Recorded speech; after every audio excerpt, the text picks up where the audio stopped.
A gunman was sentenced as the young man who was convicted of firing the fatal shot in a fight that turned into a riot last year is expected to spend a long time in prison.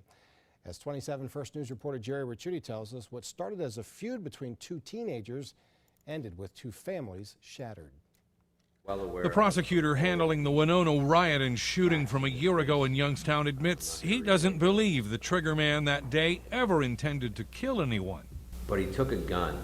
But authorities say cell phone video shows 18-year-old David Jenkins did indeed fire the shot that killed Shawn Cortez in August of last year. Investigators claim the incident on Winona actually started months earlier as a dispute between the defendant and the victim. That just over the year progressed and got worse and worse and worse, to the point where the day before there was a fight. Police were called. Prosecutors say the day of the shooting, Jenkins and Cortez were supposed to fight one-on-one, but that quickly turned into a riot, and when the crowd started running toward Jenkins, he started shooting.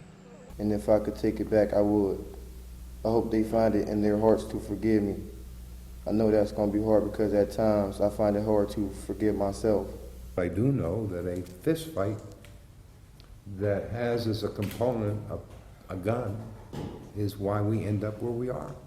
But Judge Lou Diapolito, who presided over most of the defendants charged in the Winona shooting, says this is another tragic example of guns that are too easy to access and end up in the wrong hands with deadly results.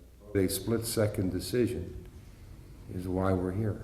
And unfortunately, for anybody who will listen, split-second decisions are what our lives are all about. In the end, Jenkins was sentenced to 15 years, the harshest of all the defendants in this case. His mother insists her son is innocent and is now considering an appeal.